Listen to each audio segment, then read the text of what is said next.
Hey, welcome back. Today we're going to talk about an Italian film, and in Italian the film is called Hanno cambiato faccia, which means they have changed their face.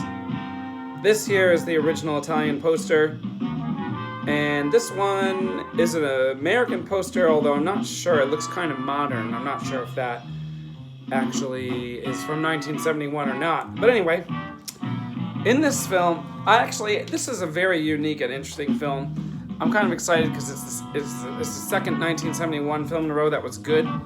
Last week we did Blood from the Mummy's Tomb, and they have changed their faces. Very interesting. I'm almost not sure if it's horror, but I'm going to count it anyway.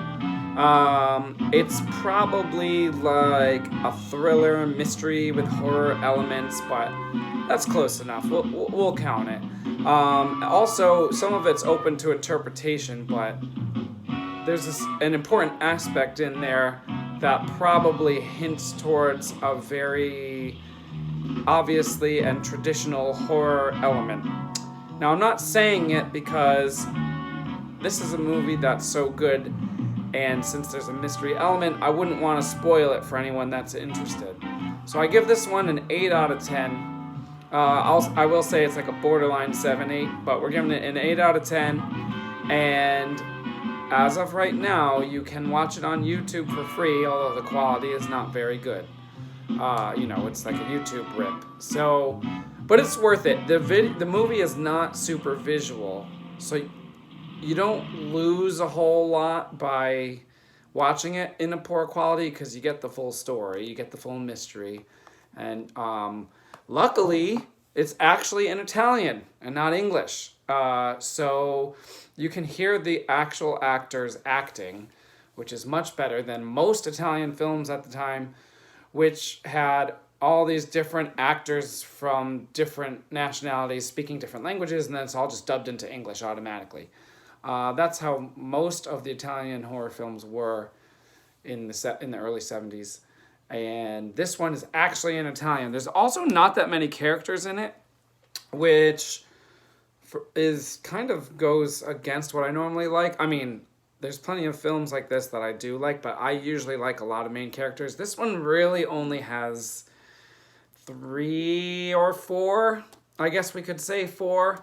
Actually, the girl that you see on the poster here is only really in a few parts.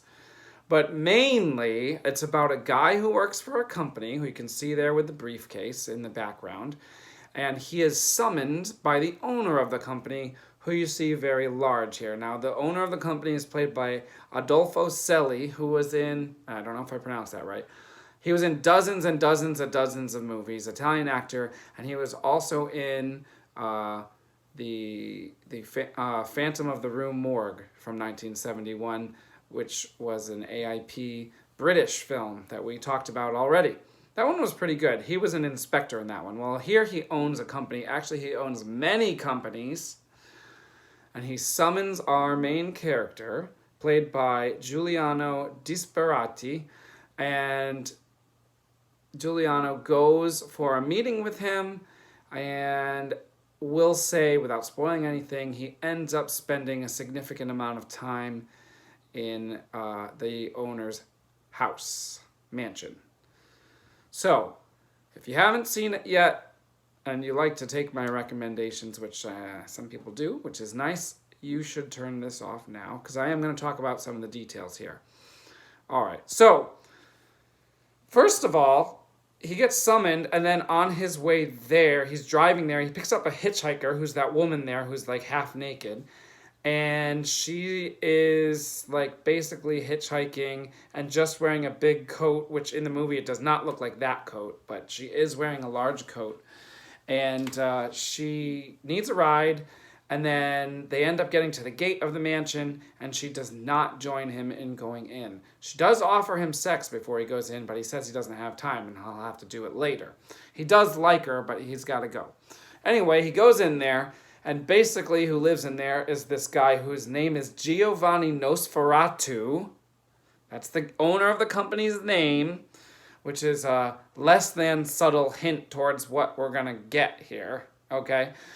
So his name is Giovanni Nosferatu. He owns many companies, and he in the film he represents capitalism as an institution, which this film is basically an anti-capitalist film where capitalism is the monster.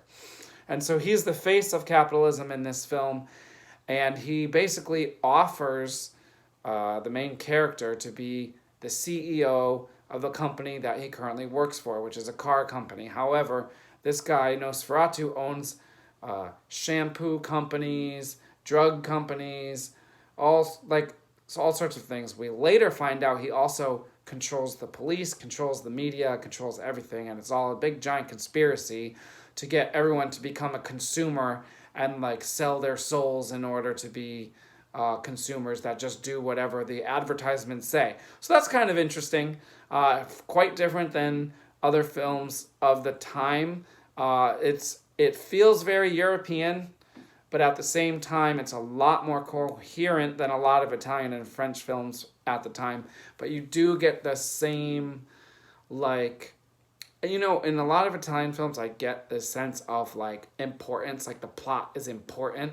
And then a lot of times, it's a lot of symbolism, and I don't even know what they're talking about, and I don't think anybody does. But in this one, there's a lot of symbolism that is, you can clearly figure it out. Some of the cooler parts are this woman the actress's name is Geraldine Hooper, and this was her largest film role ever. Fans of Italian cinema will instantly recognize her as the gay lover from Deep Red. I don't want to ruin Deep Red for you, but if you haven't seen it, but that's a really good movie by Dario Argento. Anyway, there is a character in Deep Red who is a woman, but it's like in the movie it's a man, and she's supposed to be an effeminate gay man, but she has a mustache.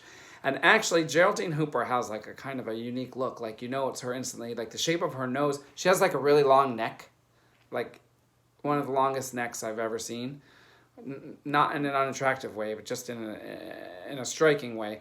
And she's got like a nose that like really stands out.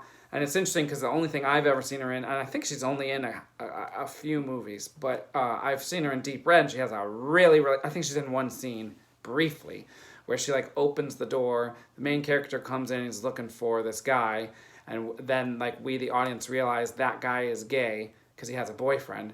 But ironically, the boyfriend is actually in real life a woman, but it's supposed to be a man in the movie. Anyway, it's such a strange part of Deep Red that I instantly recognized her, and she's got a major role in this. In fact, she has second billing above the main character.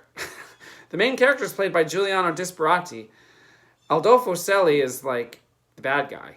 I think he was a much more well-known actor by that time. He's older.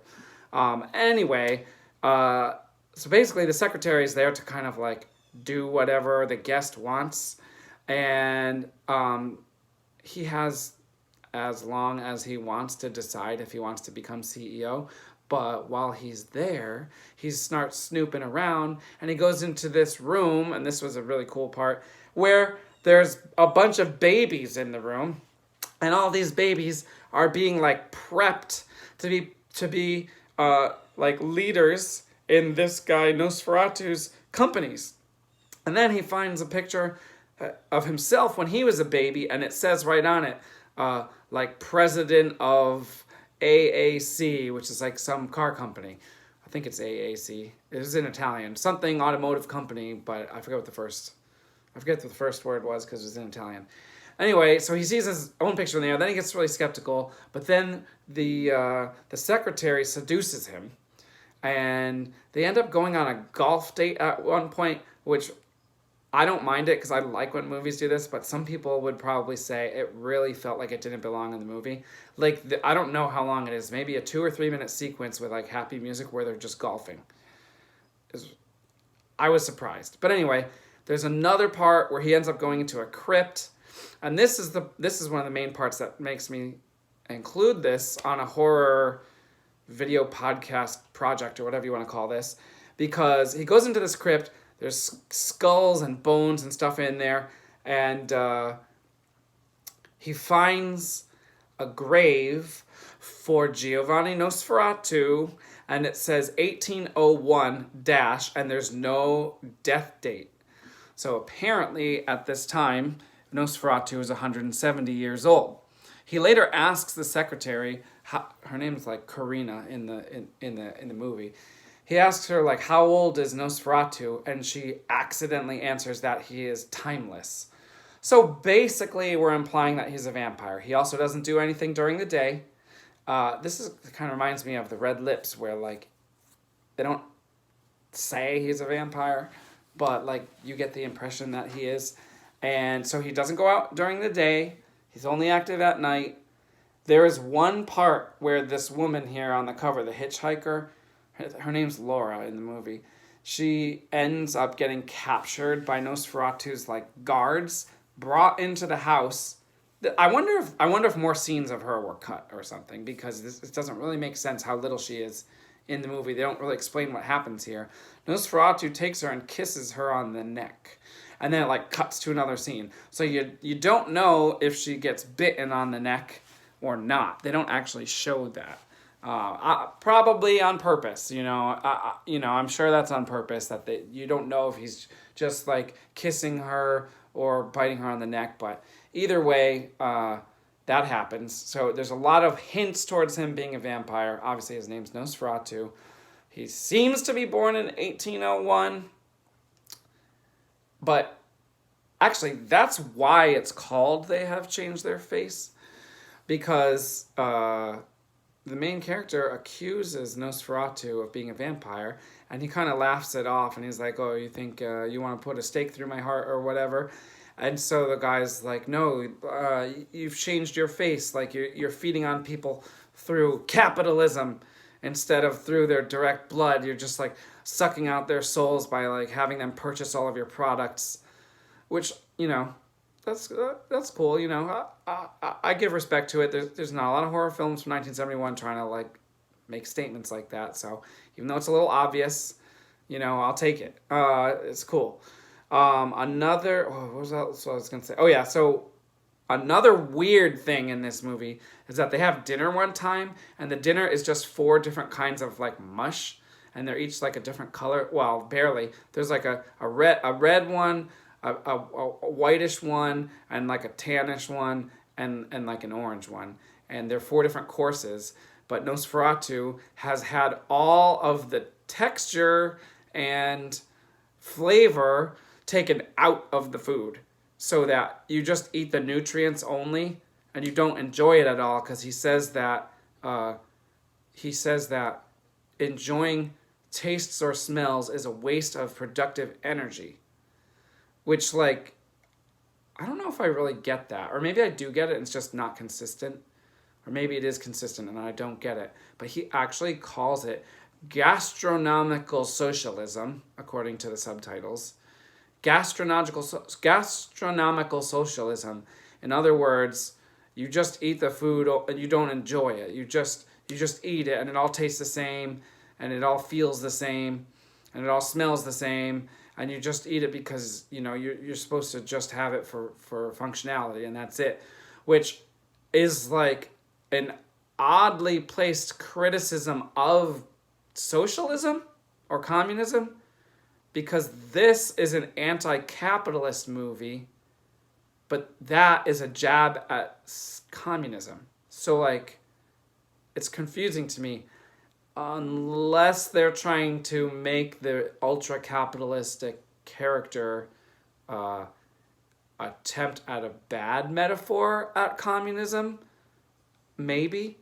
I might be, like, looking deeper into that than I should. But anyway, it was interesting. And then the last interesting part is where the main character shoots Nosferatu multiple times. Nosferatu appears to die. The effects are very bad, by the way, because he shoots him in the head like 6 times, and then they show his head, and he's got, like, 2 scabs on his head. Like, that's silly. They might as well just not show the head, honestly, if they're gonna make it look like that. And then He tries to escape. He finds the hitchhiker girl. Now she's a businesswoman. Actually, she's now a secretary, but she's all dressed up like a businesswoman. And then when he sees that she's been like converted, then he decides to just go back in and be like a part of the system. And that's the end. So the end was kind of unsatisfying for me because it's kind of the movie's criticizing capitalism the whole time and then kind of saying like capitalism will win no matter what. So I don't know. I mean, if I was writing an anti-capitalist movie, I would probably make capitalism like be fallible. Like they're basically saying that there's no way to overcome it whatsoever with the ending there. But anyway, it was interesting. It's kind of a vampire movie, so we're saying it's horror. It's definitely a mysterious thriller either way, and I know a lot of people consider thriller and horror to be the same thing, which as you probably know, I do not. But there is definitely a supernatural element, which is one of my personal requirements for being a horror film. There needs to be a supernatural element, or there needs to be a heavy focus on gore. Those are if you don't have either of those things, to me, it's a thriller. Okay? This has a supernatural element, but it's not in the foreground of the film, but it's there. So we'll call it, I mean, the dude's probably Dracula. You know, I mean, you're probably supposed to think he's Dracula. He's probably intended to be Dracula or Nosferatu or whatever you prefer to call that character.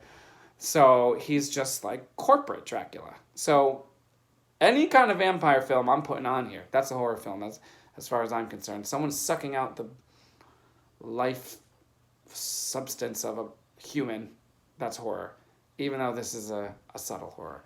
So I definitely recommend this one, 8 out of 10, which is a little bit higher than average as far as I'm concerned for an early 70s film. Most of them I give about a 6 or a 7, so I'd give this one an 8.